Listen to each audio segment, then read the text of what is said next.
We are Chris and Jen Coursey from Thrive Today, and we are welcoming you to the Finding Peace for the Pit in Your Stomach webinar. And on behalf of Thrive Today and Life Model, we want to welcome you to come, welcome you, and thank you for coming and taking the time to join us today. Yeah, we're very excited about this time, but we're also feels heavy, right? I think a lot of us are just feeling the weight of what's been happening in our country and our world. And yeah, Jen and I really wanted to connect and have this time with our friends and with you. Yeah, just to be able to share our heart a little bit and talk about how to hold on to some peace in these times. There's just a whole lot of reasons to lose our peace. And so what we're really interested in here is how do we hold on to God's hand and have peace in these times? So we're really just want to convey you're not alone, and we want to walk with you and be a blessing as you navigate this terrain as we are. Jen and I, just the other day when we got news of the Texas shooting, we felt sick. And literally said out loud, I have a pit in my stomach. And that started a conversation that says, you know what, we have a lot of friends and a lot of family members who are feeling the pit in the stomach. And we suspect you feel that as well. So we're really glad you're here, and we're looking forward to our time together. We're also really glad that our friends from Life Model Works, Dr. Jim Wilder and Michael Hendricks, are joining us, and we're going to see them here pretty soon. Just a little bit of housekeeping. We are going to do some question and answer at the end today. So feel free to chat your your questions into the chat box, and we will be addressing those towards the end, and it'll be great to have those there and ready for us. And we're also recording this so that others can watch at a later time who can't participate with us live right now. Yeah, you know what? One of the worst things for your brain is to feel alone. And so when I feel alone in the hard stuff, that creates some of the toughest conditions to navigate the terrain that you're trying to walk. And so when we think about what we're wanting to accomplish here, we want to cast a vision for what it could even look like and what could be some very practical steps, as well as a practice exercise later today on how to have some of that peace. As I've talked to some of my friends and family members about what's been happening in our country, there's been two different reactions. Some, like us, were feeling that pit and just kind of felt sick and zapped and sapped of all our energy in life. But others were feeling pretty just disconnected. I had some people just say that they were like numb. They weren't quite sure what to do and how to react and what to think, as well as just, I know a lot of parents who are also walking this terrain with their children and trying to navigate this with their kids. And so we just really want to acknowledge that there's a whole lot of different feelings, a whole lot of different reactions to what's happening in our world, and especially with these shootings. And so this is a time to just pause and notice and take a deep breath and recognize that we have a lot of big feelings. But I would like to invite Jim Wilder and Michael Hendricks, our friends from Life Model Works. I know they have they probably have some feelings here. So guys, I'd really like to hear, we'll start with you, Michael. What's on your mind here? Why don't we introduce them? So Michael Hendricks. Who are these guys? Michael Hendricks. He's a Thrive trainer, he's pastor, he's an author, and he is I believe the director of consulting for Life Model Works, if I'm accurate on that. But Michael, go ahead and correct me. Why don't you share some thoughts, and then we'll introduce Jim as well here in a moment. Yeah, a lot of what I get is, I feel sadness and fear for the future of our country. But the big one that makes it all harder is it's the emotion we call hopeless despair, which is like, I don't know what to do about it either. I don't know what to think about it. I don't know what the solution is. I don't know, this thing of seeing too big for me to be able to influence. And so usually that drives me just to Jesus's presence, because he's the one, peace is is the signature of his presence. But yeah, that's kind of what I'm feeling, is like, what do we do? And how the sad just is so big, the sad of the parents, and just kind of sitting in it. Yeah. Yeah. Yeah, that's well said, Michael. That really captures it. It just, yeah, feeling the weight of that, and feeling for the parents that are navigating this. And yeah, well, Jim Wilder, you're a neurotheologian. Jim is the brain behind Thrive Training. And so Jim is an author, speaker all over the world. Just one of our go-to guys in times like this. So Jim, I'd like to invite you to share some thoughts, some of your thoughts on all this. Well, we've actually had a chance to participate with people trying to deal with lots of different tragedies and different parts of the world.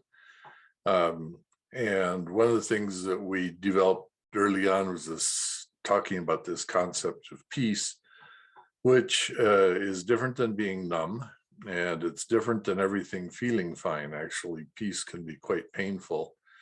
And so one of the things that we want to say right now is that when we're inviting God's presence, or when we're talking about finding a spot of peace, it isn't a spot that isn't going to hurt. It isn't a spot that isn't going to have emotions with it. It isn't going to be a spot where we're just feel like everything is fine. One of the things that typically happens is that people get into big, heated, animated discussions about the causes and the solutions and the actions that need to be taken, and what went wrong, of which there's quite a bit. But that's actually generally our own attempt to try to manage our anxiety somehow. And so the taking action is not what we're trying to prohibit. It's not like that is unimportant, but with every kind of action that we take, we actually want some of God's guidance and presence.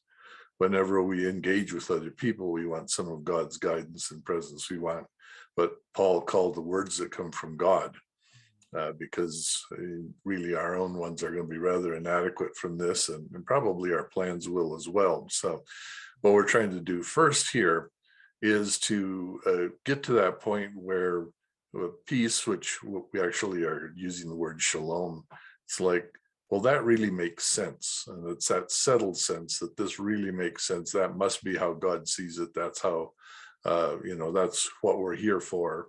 That is what we're actually headed for, not some balmy kind of like honeymoon in the Caribbean kind of peace. That's a good distinction, Jim. I'm glad you mentioned that. That's realistic. And we all spend a lot of time on airplanes, and one of the things we hear pretty regularly when they're preparing us for the flight is if there's turbulence, that these masks fall from the sky, and we're supposed to put them on ourselves before we place them on the people around us. And as I've listened to a lot of people that I've talked to about this, that concept of shalom that you mentioned, Jim, I know a lot of people are really kind of asking, how do I get that? But how do I help my family? How do I help my children? Just the other morning, after news of the next morning after we got news of the Texas shooting, I was driving my sons to school, and we were talking some more about what happened, and I really wanted them to use their words to just help me understand how they were doing. And we spent some time talking to the Lord about what was happening, and just noticing where he was and getting some of his peace.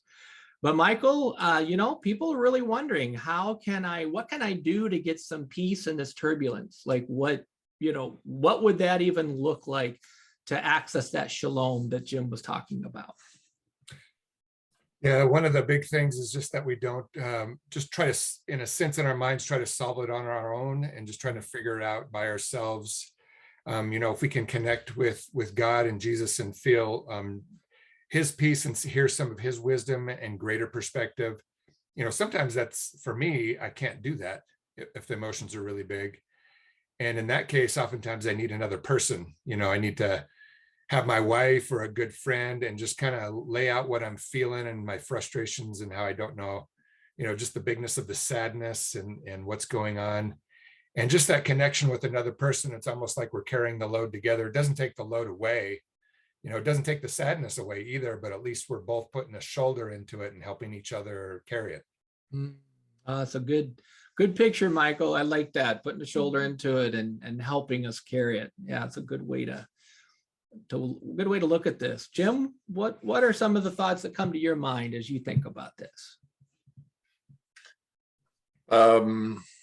Well, I was following Michael and I forgot your question. So yeah. How can we get some peace, some shalom as we navigate this? What would that even look like to get some shalom under these conditions? Well, the first thing that our mind really does need is some sense of validation. How big is this? And if we don't hear from God and from others, this is really big. It may be too big for us to handle on our own. We just, our alarm systems keep going off. Like no one's paying attention. No one is noticing what a bad situation we're in. And so when you're dealing with children, yourself, or with anybody who's been through a situation, the worst thing that we can do is to minimize it or to jump to solutions before we stop and say, this is really a terrible thing that should not happen. And there was nothing really about us that was meant to deal with this well. And so if you're finding yourself overwhelmed by it, that's natural. That's what happens to us. And under times like this, we need most to know that we won't be alone. I'll be with you, and God will be with you. And really, in many ways, this thing that God is asking us to do is to be his witnesses. And that means we're the one that can see that he's here with us, and we're going to really need it at this time. And so if we enter it in with that, thing that this is one of those times when we really need more than any of us can provide, it helps validate that hopeless, helpless, overwhelmed feeling that Michael was talking about.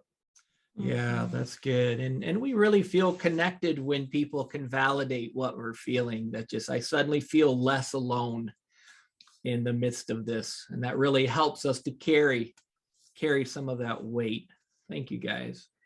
And I think another thing that's helpful to be aware of is, are we in relational mode or are we falling into enemy mode as well? Because I think that is, when we fall into enemy mode, we aren't going to handle this well for ourselves. We're definitely not going to help others handle this well. If we can keep our own relational circuits on, stay in relational mode ourselves, and get back to that, which is hard when you're grieving and when there's pain and that kind of a thing. It's really hard. What do you have anything to add on that? Yeah, we'll talk a little bit more about this shortly. But one of the things I did before I had that conversation with my sons, I practiced getting some peace for myself. So I reflected on some of God's gifts in my life, and I just took a few minutes to try to shift my focus and help to get my brain in this relational mode. And then I was able to talk to the Lord about some of what is going on and really get some God peace, as we would call it. And I had one very comforting thought, just the sense of Jesus saying, this was not what I intended when I created people. And just that sense of Jesus feeling some of that weight with me, I suddenly felt connected in that. And so when I went into the conversation with our sons, I felt like I had some peace going into that. And that really helped me to stay present and peaceful while we had some of those interactions. Mm-hmm. Which brings up one of the other big questions we're hearing from people, which is, okay, now that I have some peace, how can I help my loved ones? And I know we have a lot of counselors as well. And people are thinking, how can I help others get some peace? And so I think that's worthy of a few minutes to talk about as well. I kind of primed it a little bit here with my example, but yeah, so the first thing is getting our peace, getting our oxygen mask on. Mhm. And I like how Jim said it, that we validate people. We just, kind of say what we see and what we hear as we're listening. I find that these are times to be really good listeners. Job's friends did a great job until they started talking. And so just being able to join people and be good listeners and validate and offer some comfort and figure out what can we hold on to try to feel some joy and peace, even while we navigate some of these really big feelings. As I thought about, really joining people and spreading that peace, I thought of just the Hebrew concept of Shiva, which is what happens when there's a loss, a death in the family, how the community will come around the people who are grieving and sit with them. And it could be anywhere from 7 days or even longer, and just sitting with people and joining those who are hurting and grieving. They don't feel so alone. It's just such a beautiful picture of really walking with people. I think a lot of us feel like we have to have the right answers when we are with people who are in pain or who are afraid. And so that's where sometimes that can be very unhelpful when we're joining people. I find the words don't always bring the peace, but God's very good at peace. So what would you like to say about spreading that peace to some of your people? Yeah, I think, like you said, being aware that we don't have to have all the answers, and it's okay. It's okay to not have all the answers and to not have a solution, because really, like Jim said, this is a hopeless situation. There isn't like an easy solution. It's not, we have to just fix it this way. And even if we could, we wouldn't want to jump to fixing it before we really acknowledge how big this is for each of us and how big this feels. Feels very out of control, scary. It feels hopeless. There's just a lot of big feelings around this. Jim, I think this would be a great time to talk a little bit about the Passing the Peace booklet that you wrote. What it's kind of for situations like Yes. this. Why don't you tell us a little bit about that? That's our go-to resource. Mm-hmm. Well, yes, I can hold up the book so we can see what we're talking about. Little booklet. He used a very thin booklet right there, but it basically has examples and instructions for 3 ways of passing the peace. And that means to relationally connect with other people. One way to do it is to do it by just guiding them and giving them some instructions, like the journaling kind of thing, or texting with God, and then they just do it on their own. Another way to pass the peace is to actually actively guide somebody through the process. And the younger, the more upset the person is, the more we need to actively guide them. Actually, children under the age of 5 won't get in touch with their feelings because they're just too strong without physical touch. And so this is a good time for the underrated practice of quiet together, where I can actually feel your touch. And if any of us have had things go wrong before age 5 that are not fully resolved, it helps us even at any age to have somebody who's just there, puts an arm around us, holds us close, whatever it is that gives us a sense that we're not alone. And we might need to sit there for quite a while before we're, even words come for what we're doing. So it's really quite important, I think, to do that. In fact, if we're holding someone quite close, one of the exercises we know is that if one of us has a peaceful nervous system, someone that we're attached to that's within 3 feet of it begins to pick up our heart rate and breathing and just those kind of senses that, physically I know I'm not alone, and that the person that I'm with is kind of there for me. So again, that putting your own oxygen mask on, if we're having trouble doing this, we're probably going to be numb. And so we may need a little warming up with ourselves. And it doesn't necessarily always have to be a person. I mean, you can get some comfort from a stuffed animal or a dog or cat or something like that. And so we're looking for some ways to physically be present. And then the third way in the Passing the Peace book is how to guide a whole group through. And in a sense, that's what we're going to do in a little bit. Saying, we're going to talk you through the steps. I think it's very important to know, though, that if you're the person who's directly been involved in a loss, at the time that you're asked to think of an appreciation memory, or something that makes you feel warm and close, it will always pull up the memory of the person that you just lost, and you'll just be overwhelmed. And so we need to actually have some physical kind of something like, here's a blanket, think about, feel the blanket, or, here's something that is tangibly present for us. And the more intense the loss, the more we need something tangibly present for us that will just help us be present in the moment, so that the right part of our brain is on to be able to listen to God's voice and feel like it's important. Otherwise, we might have a thought pass through, but it won't really connect with us because we're too upset to listen. And as I think all of us have experienced, it might actually even take a few hours or days before we really have much clarity.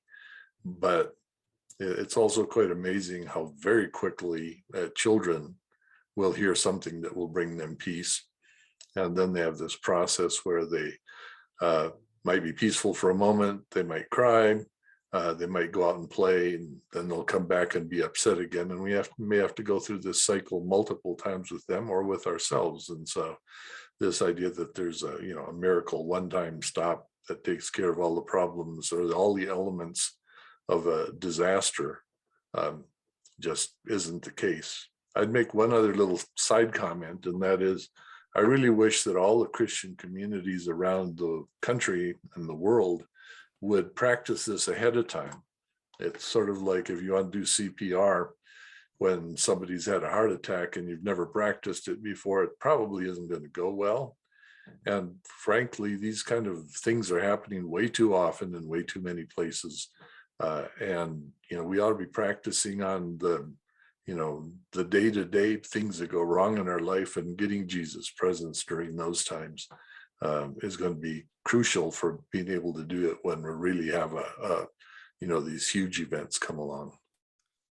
Yeah, and about 7 years ago, Jim, my hometown was struck by a tornado that about 1,400 homes were knocked down by this tornado. And we used, my friend Kurt and I used Passing the Peace with some of the local churches, and some of the people in the community a lot had post-traumatic stress. And it was pretty profound to see the difference in how this booklet, this process really brought peace to a lot of people who were stuck in a lot of pain and a lot of fear. Pretty life-changing for those who got to practice it. Michael, I know about a year ago, you had something happen in your neighborhood. You had a shooting, and you got to see how the community handled this. Would you have some thoughts to share with us about this? Yeah, I really felt this when I read about the shooting in Buffalo in the Tops Friendly Market, which is similar to us. It was our local supermarket 4 blocks from my house, and 12 people lost their lives in that. And a couple of days after the shooting, the news came out about the names of the victims, and it turns out one of them was a pretty good friend of both of my daughters. They'd gone to junior high or middle school and high school together. And so when I was getting my peace and seeking Jesus for this unexplainable tragedy, the one thing that came to my mind was that we need to be sad together. And so what happened is, in our supermarket, they completely enclosed the entire supermarket in chain link fences. They treated it like a crime scene. And then people would show up at the front and start putting flowers into each of the links, and it became this wall of flowers. And pretty soon someone put 12 big pictures of all the victims, and on crosses and on other things. And so I called up my daughter Anna, she's a college student but studies in Boulder at the University of Colorado, and I said, Anna, we need to be sad. This is really, really sad what happened in our community, but we need to be sad together. And so Claudia and I, my wife, we drove over and picked my daughter up, and a couple of her roommates came too. Some of them are not even from Boulder or from Colorado, but they wanted to come with us. And we just walked through this kind of memorial of flowers. And when we got to the cross of Denny, which was the friend my daughter knew, she bent down, and there were markers there and people leaving messages. And she said, you know, Denny, thank you for sharing that song with me in middle school. It's become one of my all-time favorite songs. And then she stood up and we all hugged together. We cried together. And very much what I sense from God is that's what needed to happen. We needed to cry together, not alone, and to bear each other's burdens. Wow, that's so neat to hear how you came together and wept together and grieved together, and they were able to honor their friend. Thank you. That's a really good example.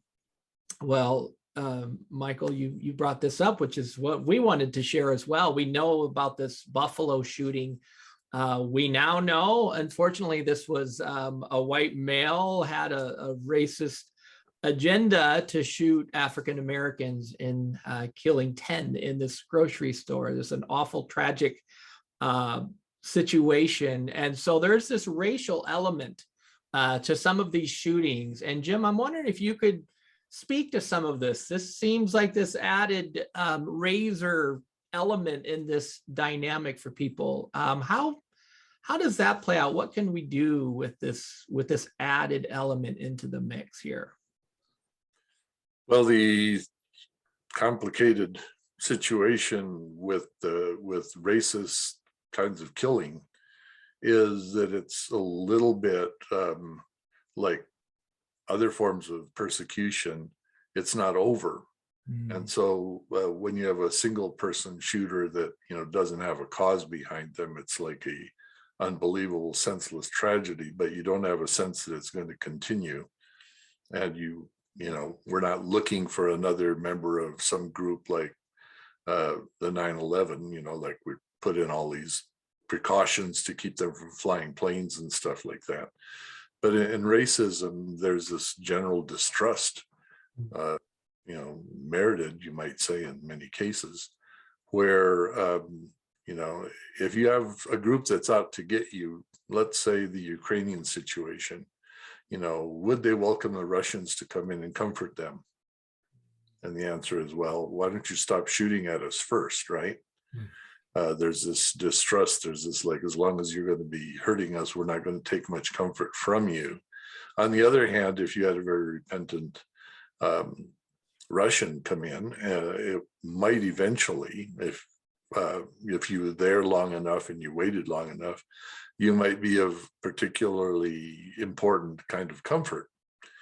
But you can't push a thing like that. You can't push yourself across a barrier without first some repentance. And the really hard thing for most people on, you know, let's say the white side of the racist problem is that, you know, we sort of feel like, how do I go about repenting, or, you know, what, you know, how do we deal with that huge monster that's in the way of us actually being human together? And so that, you know, it becomes a matter that requires a whole lot of care. And here's what I could say right now, and that is that at least the last 30 or so years, every time I go through past a car accident or a major disaster or something like that, I feel at the very least that God has called me into this situation to pray for the people involved and to pray against any demonic intelligence that's going to make it worse. Because every time you have people who are injured, and those of us who have done any amount of deliverance, we know that demonic forces are around kind of the same way that germs are around a wound. This thing is going to get infected, and it's going to torment people, make it worse than it was before on both sides. This is going to bring out more shooters who go like, oh, well, I've been inspired by all this publicity. And so we really have to pray very hard into that. At the very least, this is what we can do in the background. And, you know, again, to be guided in whatever we say or do, we need Jesus' presence to go like, okay, this is a God-sized problem, so show us where we need to go. Yes, thank you, Jim. Very wise. I had a few people who have asked, they're the ones who are kind of just feeling disconnected, they're feeling numb, and they aren't sure what to do. And the question is, how can they change that? They want to be more present and they just don't know how. And my thought, I'll ask you guys in a moment, but my thought was just how joy can thaw us a little bit in some ways. And so as we start to notice and practice how appreciation feels in our bodies and gratitude and start warming up, how can we start to thaw out in some of those places to be able to be more present? Do either one of you have any thoughts you'd want to just add to that for those that would like to be, they'd like to be a little more present and they're just feeling pretty disconnected from all that's been happening here? Well, I'd add two things real quickly. One is that very often, if you will sit down and hold or be held for, let's say, at least 20 minutes, you will probably reduce the amount of numbness that you have just by being in contact with somebody. But a recent study that was done, I think with over 1,000 people, involved mindfulness, and they found that just sitting and being mindful decreased your sensitivity to others. It actually made you indifferent to what was going on in their lives and even things you should feel guilty about. But if you began to, and this was a secular thing, but you began to think of or wish blessings for the people that had been injured, that you actually became more sensitive and more involved, and it actually required this mental effort after feeling present or mindful to begin to be concerned for somebody else. And so if we begin to take all the images we may have seen on TV or all the ones that come into our mind and say, I want to pray God's presence for that person. I want to pray good things for them. I want to pray comfort, and you begin to do that intentionally in a matter of, I think they had people doing this for a matter of 20 minutes or something like that.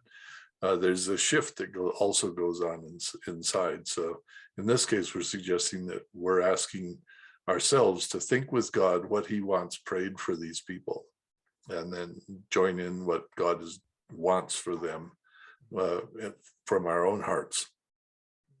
So Michael, anything you'd like to add to that? Yeah, I think also some of the desensitization that we have, as well as we get a lot of our news from social media, and it's this scan by where we have our phones and we're just scanning by, and there's a horrible news and we kind of almost think, do I really want to dwell on this? And then we just scan by and go to the next thing. And that's where, connecting with God as well is allowing yourself to sit in the sadness. Sometimes sadness honestly is scary to us. It feels like we're going to drown in it, or we don't have the capacity to handle it. And we do need to be aware of our capacity, but there's also a time where we really need to let ourselves kind of go into the sadness and just, mourn together and grieve together, and realize that that's part of how God designed us to deal with this kind of loss. One of the things that we've done in the past is actually part of the Shalom My Body sequence is a lament with God element. And so you might actually want to write out a written lament with God, getting his mind on my point of view on whatever it is that's in front of us, as well as our own emotions, and put it in written form. Here's the lament. And that always ends with a request for God to do something redemptive. Redemptive means, God is actually, in spite of the evil of the thing, God's going to bring some of his goodness there to help change what would have been only evil outcome, to add to it some things that would show his care for people. And that's how laments go. Wow, guys, thank you. That's really helpful. Very helpful. Well, this brings us to the practice portion of our time here. So what we're going to do is we're just going to take a few minutes here and practice the passing the peace. And so I just want to invite all of you here to get comfortable. We're just going to take a few minutes here. And really the first step is just take some deep breaths. You know, one of the things that happens when we become anxious is we start to shallow breathe, which is very unhelpful. And so we want to take some nice deep breaths using your abdomen, nice deep breath in, nice deep breath out. And as you take these nice deep breaths, what we're going to do is just look for a memory where you feel peaceful or grateful, or just this warm, cozy kind of feeling here is what we're after. So I'm just going to invite you now to just search for that peaceful, comforting memory. And maybe it was a time of joy and appreciation or gratitude. Just going to give you a few moments here. Go ahead and think about that.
We'll take a few more moments, just kind of scan that memory for the joy and the peace. And we'll take a few more moments.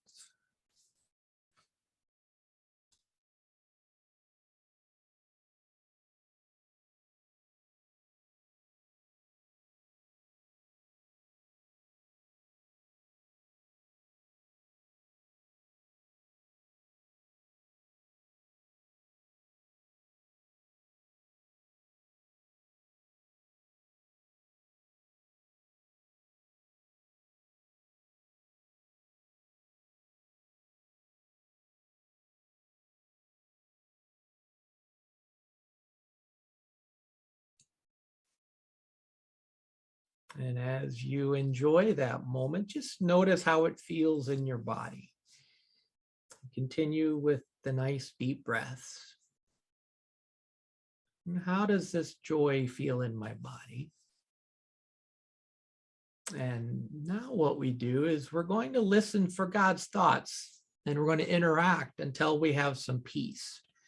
So just go ahead now and talk to Jesus about, Lord, what do I need? What's on your mind for me here? What do I need to have your peace in this place?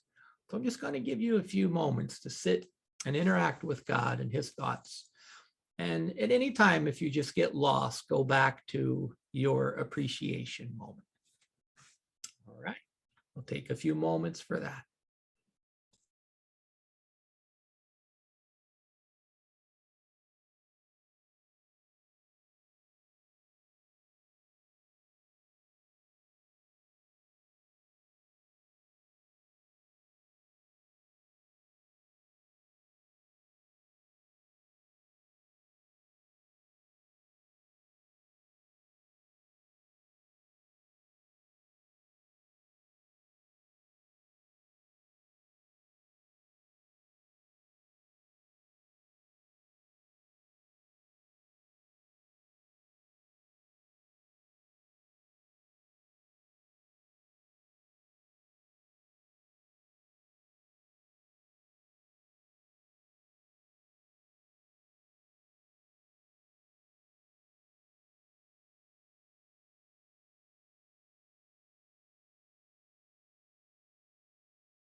Now, this would be the time we just notice how that feels.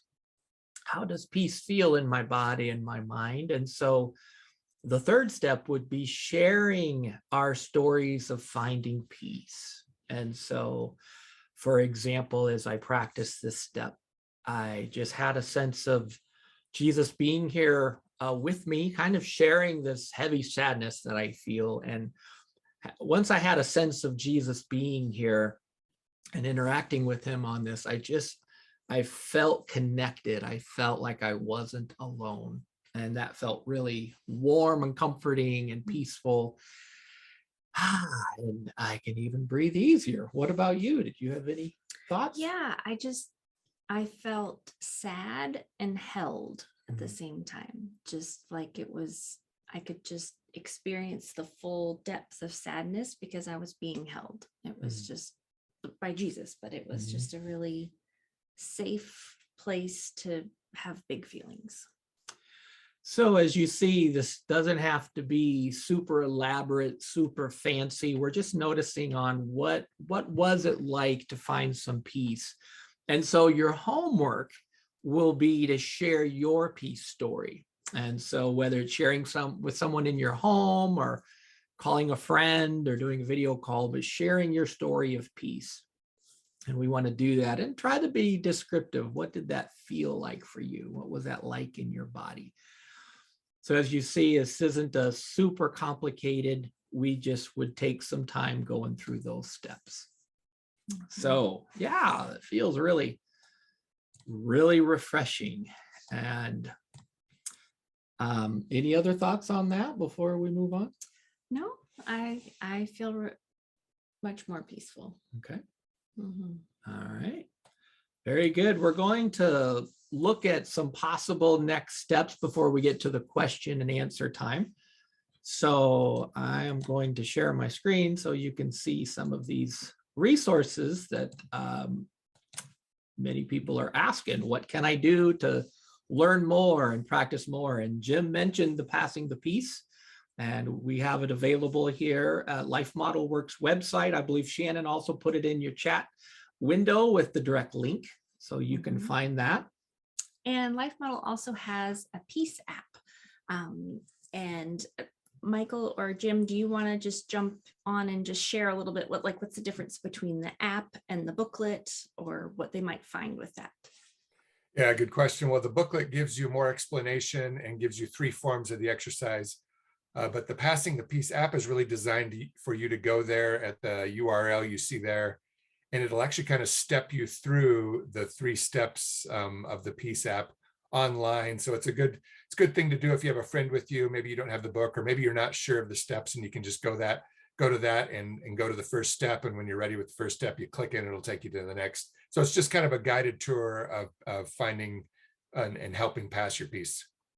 One of the other things I love about the the Peace app on the Life Model website is that you have it in so many languages. It's translated in numerous languages. And so that's a really great asset as well. Yeah. Yeah, it was really meant to be used all over the world. So use it freely and farly as much as you want. Yes. Good. Thank you. Thank you.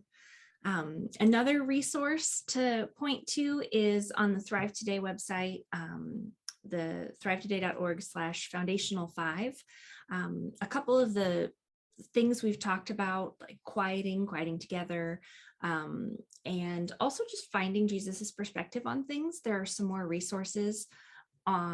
Those are 2 of the foundational 5 skills that we train at Thrive Today. And so you can find out more if you want to dive in a little bit deeper with those there. Well, I think it's time for some question and answer. Yes. Yeah. Invite Michael and Jim. You'd like to come back. I know you probably have some thoughts on some of these questions. Yep. And if you haven't shared questions in the chat box yet or in the Q&A box, feel free to do that now, and Shannon will add them in here for us with options. So yeah. Yeah. First question I see is, are there any videos accessible of Dr. Wilder or others leading Passing the Peace with groups or with individuals? So I don't know if you guys know of any resources, videos of doing this. I'm not sure. Michael, do you have? I'm not aware. Jim, are you aware of any video examples of this? Well, we have from the onset of COVID, about 20 on our YouTube channel of being guided through it by a variety of different individuals in different ways. You get a lot of styles in that case. Yeah, the But life example of us actually guiding through a group through it is something that's been requested several times, and I think we should consider that, but I don't know of one at this point. Yeah, and that YouTube page, Life Model Works, has a YouTube page. You can find that, lots of really good videos there. Life Model Works on YouTube. All right. Let's see. Will passing the peace be demonstrated at the Thrive Premier Training this summer. Oh, at the Thrive Premier Training. Okay. So we do a number of Emmanuel exercises. We actually have God's Hour at the end of our day, at the beginning of the new day. So right before you leave Thrive, the last hour is all about practicing these skills. So you do get some really good practice that builds on each day as we go along. So yeah, it's a good question. I see we've got some more questions here. All right, guys, here's a question. Can you help me understand how to practically apply staying in relational mode versus enemy mode to this particular situation? So I think they're talking about just with navigating this terrain, what would it look like very practically to stay in relational mode? And Jim, I know that's been on your mind a lot lately, staying in relational mode out of enemy mode. So you might have some thoughts on this. Well, the relational circuit test is, of course, a good way to tell if our brain is in relational mode. Typically, in something like this, what you have is obsessive kind of thoughts or obsessive kind of talking. So the thing you might want to notice is, are you talking too much? We typically jam our thumb on the transmit button when we're uptight and we're talk about what's going on. There's a general idea in the West that if we just talk about something long enough, it will actually make us feel good. But in doing that, we're trying to get our peace usually from other people. And so going back to say, I think this is making me very anxious, and how can I actually slow down? And then we're talking about the same things we've talked about so far. Try physically breathing, try being held, try writing a lament about the things that are very important. And again, we're looking for a sense that we're noticing God's voice and that something is very important to us in that process. And there are also some people who, because they can't think of their own during these times, actually go in and read some of the Psalms and other prophetic sections of lament. And by seeing the things that bother us put into words by the psalmists and scripture writers, they're actually able to connect with it where they couldn't really do it on their own. And so these are times when we get some help from outside, but then we go back and check our relational circuits. Am I connecting or am I obsessing? And I'll have to say it's not exactly the easiest thing to pull out of one of those spins. So, we may just be giving some instructions here like, well, that sounds easy for you to do. No, it isn't. If we've practiced, it helps. But regardless, if we're upset enough, it might actually take a while. We're talking days or even in some cases weeks, where we really need others to be with us in order to get anywhere with these kinds of things. We're just only built to take so much upset, and sometimes the only good thing is that quieting together is good for ourselves, our kids, and everybody else that might be upset with us. So if we can just keep our mouth zipped a little bit and actually stay close to other people, and so we're just going to quietly be together for right now until we can sense God's presence. these are the times when it's better to hug than to talk. That's good. And that brings in a thought with another question that came in, which is someone who was just asking, how do you help people get peace when they keep wanting to turn this into a political discussion, which is a really good question in these days. There's a lot of friction. And how do we hold on to peace and stay relational when someone wants to keep directing this into a political conversation? That could be a tough dynamic, guys. Any thoughts in line with what Jim was just saying on that one?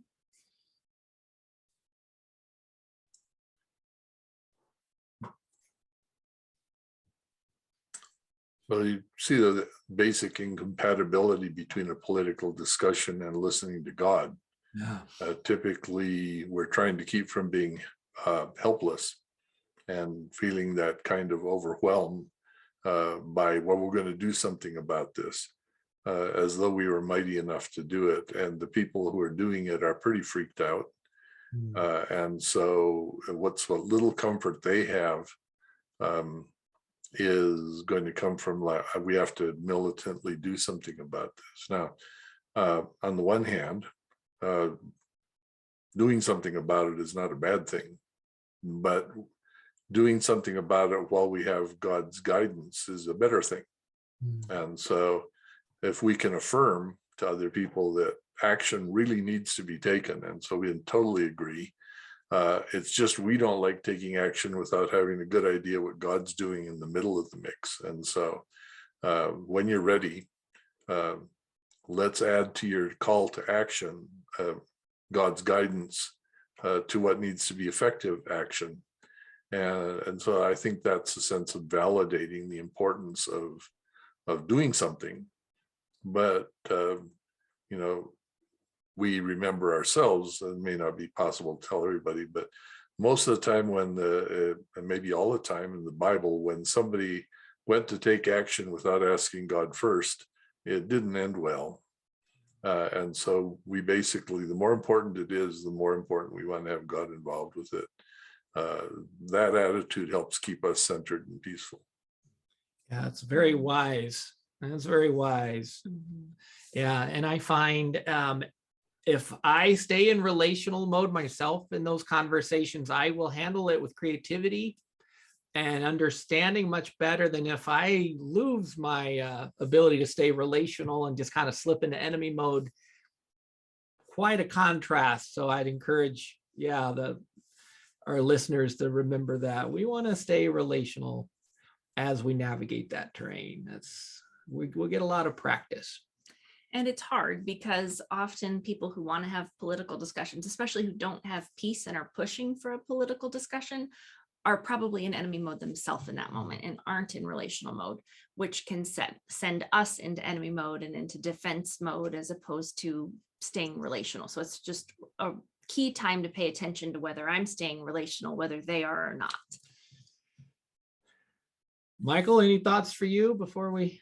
Yeah, one of the things that can also help a person get their relational brain back on is to actually validate their anger. Like, yeah, I feel anger too, and it just makes me want to do something. And then, but don't stay there and then start talking like Jim says about what kind of a people are we. And we fundamentally believe God is more intelligent, he's wiser, he's more creative.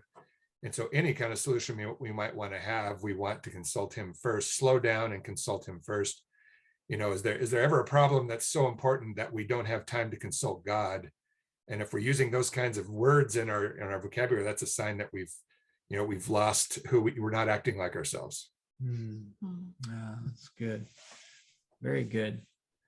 All right, last question here, guys. And before we call it, I get these kinds of questions quite a bit when I was a pastor, and this is a good question. So Psalm 121 says that God is our help, our keeper, our safety. And the person's asking, how can we reconcile this truth when in our perspective, it seems that God didn't protect? Very important question. And Jim, I'm guessing you have some Jim talks. I was trying to think of a volume of Jim talks that people could find on in the Life Model Works website. Jim has, I think it's like 40 volumes, 30, At least 40 30 volumes, plus, yeah. and they're 8 hours each at least. And so that's where my mind goes if somebody would like to dig in deep. But guys, you have any thoughts for that one? That's a big one. Yeah, first of all, I have no idea where in the gym talks I might have talked about that. A lot of But places, yeah. so. there's a very interesting concept when God is keeping us safe.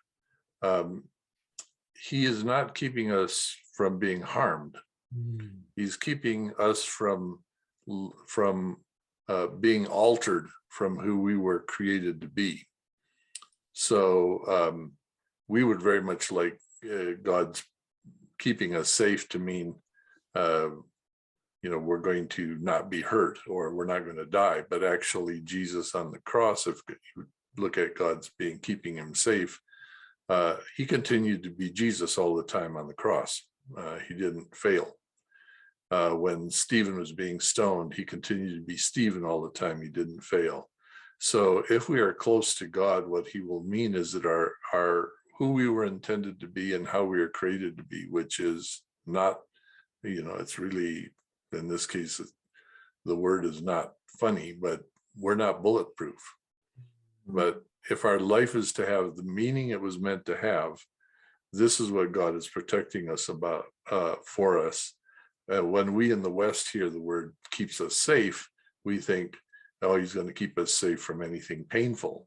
And, Jesus went right out and promised us we're going to have painful things.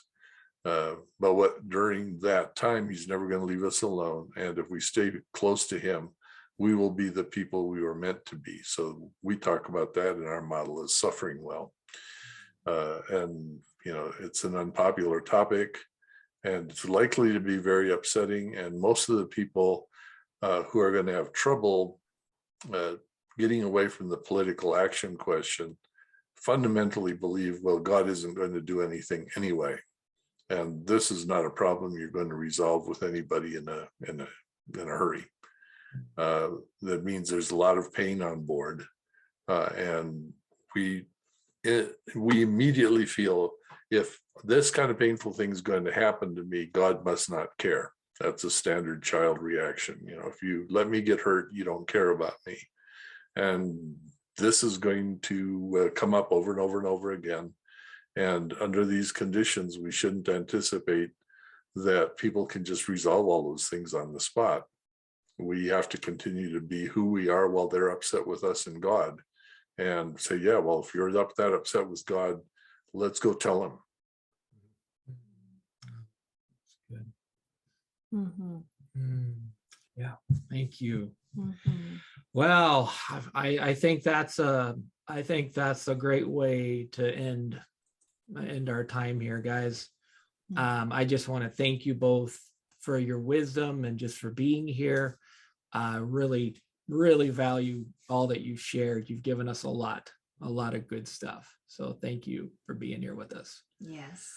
And friends, just want to thank you for being here. And you're just the God's reflections here to take this peace into the world. So I'm really grateful that you're here. May the Lord now bless you and keep you. May his face shine upon you and be gracious to you. May he lift up his countenance upon you and give you peace. So thank you, friends. Take care. Appreciate you.